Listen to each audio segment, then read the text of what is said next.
한국 정부가 여행자의 휴대폰 면제 한도를 $800로 상향 조정하기로 했습니다. 제2의 전염병으로 주목받고 있는 원숭이 두창이 미국에서 빠르게 증가해 이제 총 43개 주에서 발견됐습니다. 이번 주 뉴욕 기론에서는 고온 다습한 날씨가 한동안 이어질 전망입니다. 지난 일요일 밤 뉴욕시 전역에서 6시간 만에 총 9건의 총격 사건이 발생해 13명의 사상자가 나왔습니다.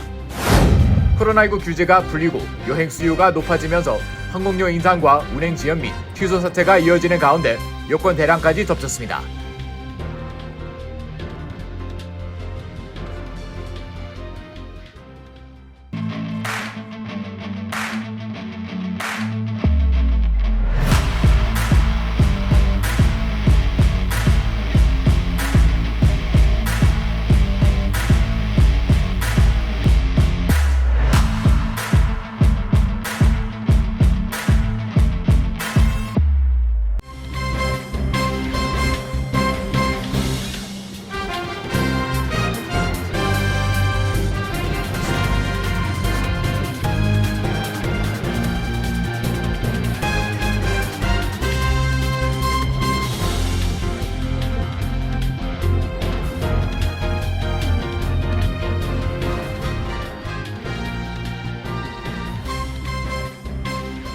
여러분 안녕하십니까? KBTV 뉴스9 이창원입니다. 한국 정부가 현행 $600인 여행자의 휴대폰 면제 한도를 8년 만에 $800로 상향 조정합니다. 첫 번째 소식 전상희 기자가 전합니다. 추경호 부총리 겸 기획재정부 장관은 주요 20개국 재무장관 중앙은행 총재회의에서 코로나19로 어려움을 겪어온 관광산업 지원을 강화하기 위해 2014년 이후 고정된 여행자 휴대폰 면세 한도의 상향 조정을 추진하겠다고 밝혔습니다. 추 부총리는 경제협력개발기구 평균 면세 한도가 $500 중반 수준이며 현재 $600 수준의 국가도 많지만 최근 여러 상황의 변화를 감안하고 관광산업 등의 어려움도 있어 관광 활성화 차원에서 $800 정도로 높일 생각이라고 전했습니다. 현재 1인당 휴대폰 면세 범위는 주류 1병, 향수 60ml, 담배 200개피, 기타 합계 $600 이하의 물품입니다. 여행자 휴대폰 면세 한도는 1979년 10만 원에서 1988년 30만 원, 1996년 $400, 2014년 9월 $600로 높아졌습니다. 정부는 1인당 국민소득이 2014년 3,095만 원에서 지난해 4,025만 원으로 30% 늘었고 회복이 더딘 관광산업에 대한 지원과 면세업계 경쟁력 강화가 필요한 점 등을 고려할 때 면세 한도 상향이 필요하다는 입장입니다. 한국 정부는 지난 3월 $5,000였던 내국인의 면세점 구매 한도를 폐지한 바 있습니다. 한편 미주 한인 관광업계는 이번 결정에 대해 미국을 방문하는 한인들의 상품 구매력이 높아져 한인사회 경제에도 상당히 기여할 것으로 기대하고 있습니다. KBTV 뉴스 전상입니다. 미국에서 원숭이 두창 감염자가 증가세를 이어가고 있습니다. 감염 사례가 발생한 주는 이제 43개 주로 늘었습니다. 전문가들은 미국이 원숭이 두창 억제에 실패했으며 이로 인해 바이러스가 전국에서 유행할 가능성이 있다고 지적했습니다. 전상희 기자가 보도합니다. 스콧 고틀립 전 식품의약국 국장은 CBS 방송에서 미국이 원숭이 두창 통제와 억제에 실패했다고 밝히고 지금까지 남성 커뮤니티와 성병 클리닉을 주시해왔지만 현재 커뮤니티 밖에서도 감염이 발생하고 있다고 말했습니다. 고틀립 전 국장은 우리는 코로나19 팬데믹의 실수를 되풀이하고 있다고 지적하면서 초기 검사량이 부족했고 공격적인 방식으로 백신을 제공하지 않고 있다며 바이러스가 폭발적으로 확산하지는 않겠지만 지속적으로 퍼질 것이라고 경고했습니다. 질병통제예방센터 통계에 따르면 현재까지 미국에서 원숭이 두창에 감염된 사람은 1,814명으로 지역별로 뉴욕주에서 489건의 감염 사례가 확인됐고 캘리포니아주에서 266건이 보고됐습니다. 국립앨러지전염병연구소 앤서니 파우치 소장은 최근 인터뷰에서 원숭이 두창 감염 사례가 과소 집계됐을 수 있다고 주장한 바 있습니다. 보건복지부는 원숭이 두창 확산에 대비해 백신 250만 개 생산을 추가로 주문했다고 발표했습니다. 세계보건기구는 이번 주 2차 긴급회의를 열어 원숭이 두창을 국제적 공중보건 사태로 지정할지 결정할 계획입니다. 한편 원숭이 두창은 지난 5월 6일 영국에서 첫 확진자가 보고된 이후 약 60여일 만인 지난 14일 기준 전 세계 확진자 11,595명을 기록하고 있습니다.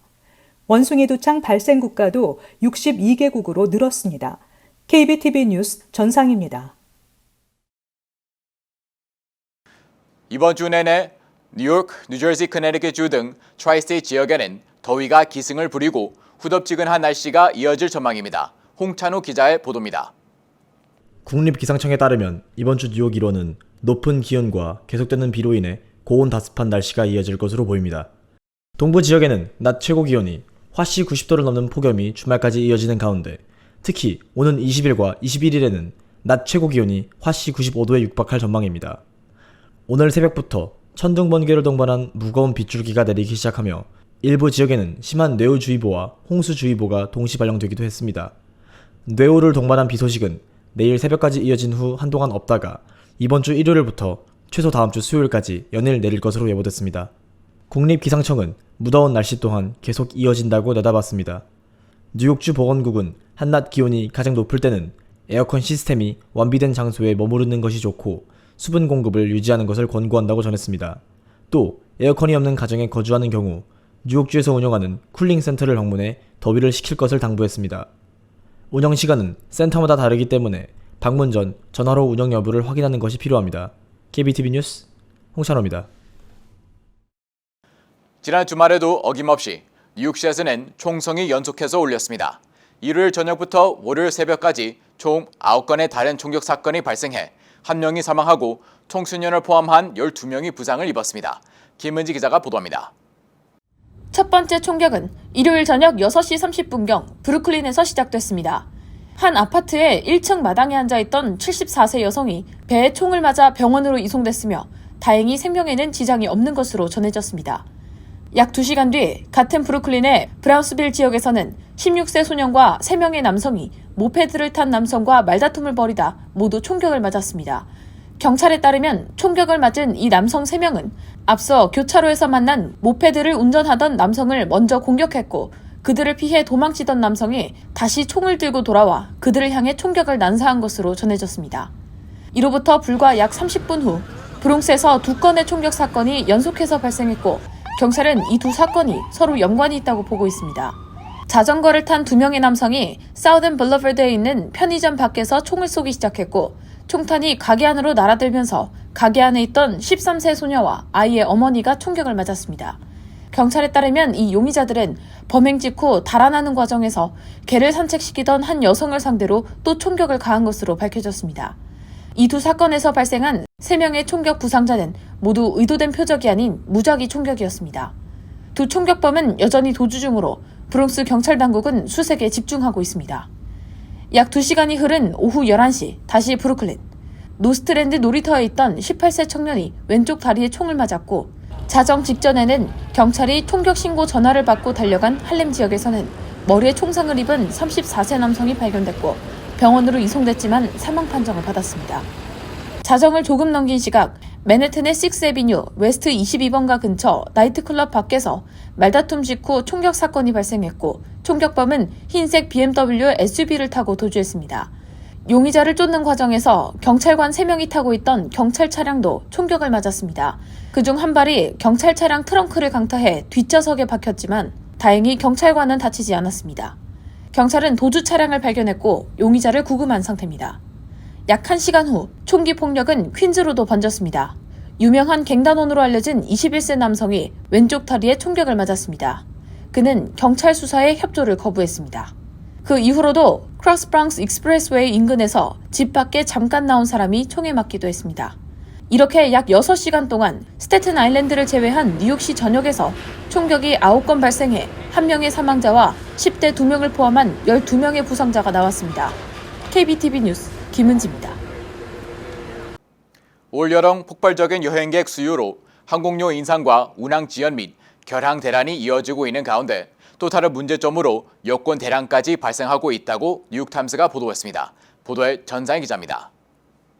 여권 신규 발급이나 갱신이 필요한 미국인들이 여행 규제가 풀리자 일제히 여권 신청에 나섰지만 제 날짜에 여권을 받지 못해 차질을 빚고 있다고 뉴욕타임즈가 보도했습니다.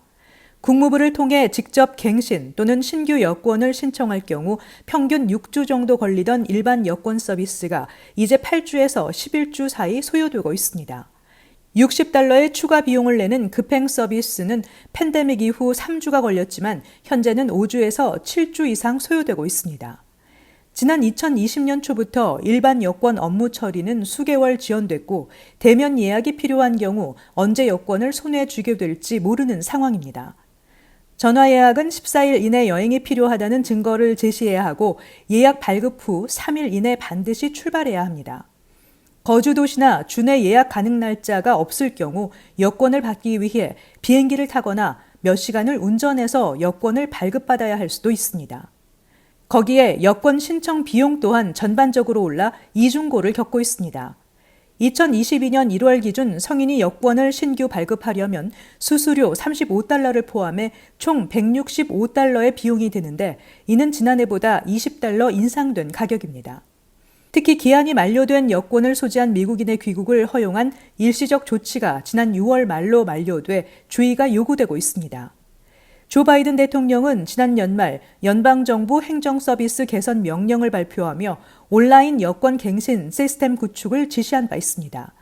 아직은 시범 운영 중이라 여권 갱신을 위해 우체국 등 접수처 방문이나 우편 접수가 요구되지만 올해 말까지는 온라인으로 여권을 갱신할 수 있을 전망입니다. KBTV 뉴스 전상입니다. 노동부에 따르면 월간 실직 임금 소득 상승률은 지난해 3월 이후 0 미만으로 하락해 현재까지 마이너스 행진을 지속하고 있는 것으로 나타났습니다. 최근 집계에서 임금 소득 상승률은 4.2%를 기록했지만 실질 기준으로는 마이너스 4.4%로 떨어졌습니다. 40여 년 만에 최고 수준까지 치솟은 물가 상승세로 인해 임금 증가의 효과는 사라졌고 소비에도 영향을 주고 있다고 월스트리트저널은 분석했습니다. 가장 가격이 많이 오른 품목 중 하나인 휘발유의 경우 60%가 상승했지만 주유소 매출은 50% 증가하는 데 그쳤습니다. 등록금과 보육비는 지난해보다 4% 상승, 주거비는 5% 이상, 의료비는 7%, 식비는 8% 상승했습니다. 한인 여성 줄리원 시의원을 배출한 26선거구에는 루즈벨트 아일랜드와 맨하탄 어퍼이스트 일부가 포함되며 아시안 비율이 낮아질 것으로 보입니다. 발표된 예비 지도에 따르면 브루클린 남부 선셋파크 일부와 다이커 하이츠, 벤선허스트 지역이 43선거구로 묶입니다. 전문가들은 43선거구 재조정으로 인해 해당 선거구가 히스패닉 위주에서 아시안 밀집 지역으로 바뀔 가능성이 크다고 보고 있습니다. 기존 43선거구에서는 아시안 투표 연령 인구 비율이 29.42%였지만 재조정된 선거구에서는 56.94%로 늘어납니다. 롱아일랜드 시티와 인근 지역을 총괄하는 26선거구는 당초 5선거구 소속이었던 루즈벨트 아일랜드와 맨하탄 어퍼이스트 일부 지역이 포함될 계획입니다. 아시안 투표 연령 인구 비율은 31.65%에서 22.20%로 줄고 백인 비율은 30.61%에서 45.87%로 늘게 됐습니다.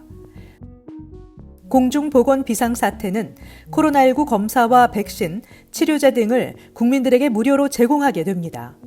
프로그램이 종료되면 백신, 코로나19 치료제 등 의료보험 종류에 따라 개인이 비용을 부담해야 합니다. 미국에서는 공중보건 비상사태가 지난 2020년 1월 처음 발령된 이후 거듭 연장돼 왔습니다. 이번 연장 조치는 한동안 정체 양상을 보이던 코로나19가 오미크론의 새로운 하위 변이 BA.5가 우세종으로 올라서면서 다시 확산한 데 따른 것입니다. 뉴욕타임즈 집계에 따르면 지난주 기준 미국의 7일간 하루 평균 신규 코로나19 확진자는 13만 511명으로 2주 전보다 16%가 증가했습니다. 하루 평균 신규 확진자가 13만 명을 넘어선 것은 지난 2월 15일 이후 5개월 만입니다. 기업들이 최근 직원 채용 과정에서 구직자들의 대학 졸업장 대신 해당 직무에 맞는 기술을 보유했는지를 훨씬 더 중요한 기준으로 적용하고 있다고 워싱턴 포스트가 보도했습니다. 필라델피아 연방준비은행은 연초 발표한 보고서에서 중위임금 이상을 받는 일자리 중 학사 이상 학위를 요구하는 비율이 지난 2020년 1분기 43%에서 2021년 2분기 36%로 줄었습니다. 이에 따라 대학 졸업장이 없어도 지원이 가능한 고임금 일자리 수는 70만 개가 늘었습니다. 이 같은 추세는 코로나 팬데믹을 계기로 더욱 강력해졌습니다. 취업시장에서 학위 가치의 하락은 고등교육의 위기로 이어지고 있습니다. 갤럽 조사에서 미국인들이 대학 학위의 가치에 대해 매우 중요하다고 답한 비율은 지난 2013년 70%였지만 2019년에는 51%로 떨어졌습니다. 잠시 후 커뮤니티 브리핑을 전해드립니다.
이어서 환율과 증시 전해드립니다.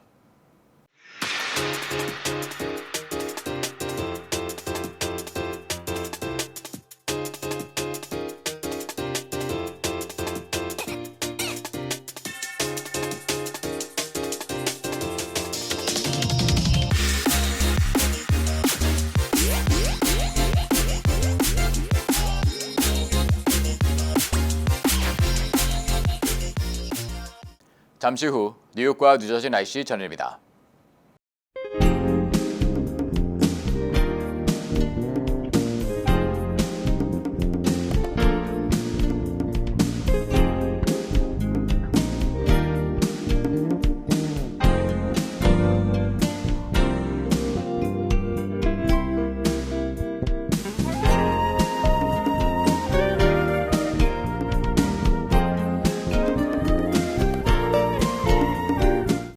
KBTV 뉴스9 마칩니다.